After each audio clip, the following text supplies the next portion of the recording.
A lot of people are scared to do cardio because they think that it's going to kill your muscle gains, and that's partially true. Welcome back to Limit Breaker Fitness. My name's Monty. I've got a background in human physiology, and I use that expertise to lose over 50 pounds. Today, I'm going to talk about how we can do cardio without it actually affecting our muscle gains.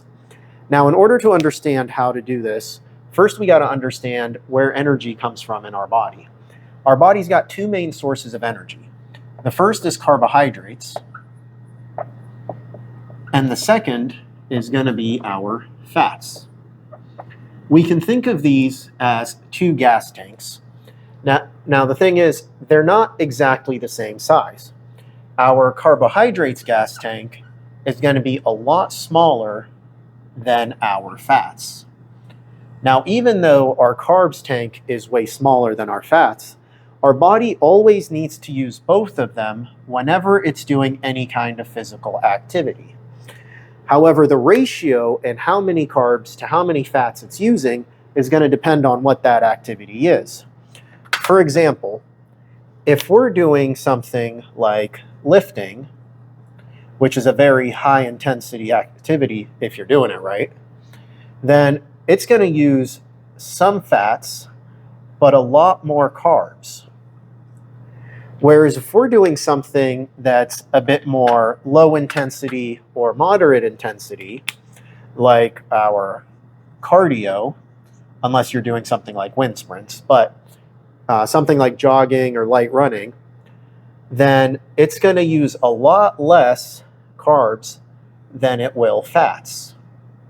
And this is the key, because we want to be able to maximize the amount of energy we have for our high intensity activities and then do our low intensity activities, which is why as long as we lift before we do cardio, we're not going to affect our gains, so to speak, because we have a full tank ready to go before we lift.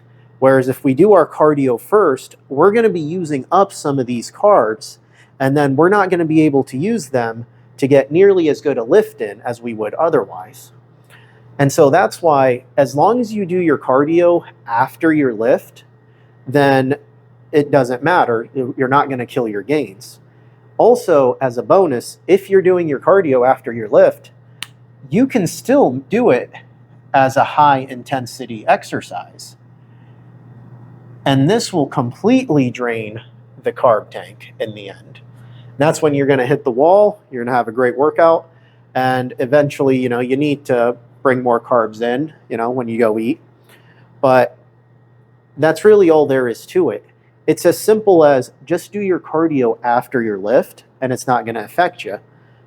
Otherwise, you're just too tired to lift. So, long story short, cardio after lifting, no gains lost. Guys, if you want to get a free program that puts everything together for you in one place, then you can hit the link down below and download my 90-day training program. It comes with step-by-step workouts, habit trackers, progress trackers, everything you need to get you started and really help you make a transformation. And if you found this video helpful, do me a favor, hit the like, hit the subscribe button, and send it to a friend who might be scared to do cardio. So that's it. See you next time.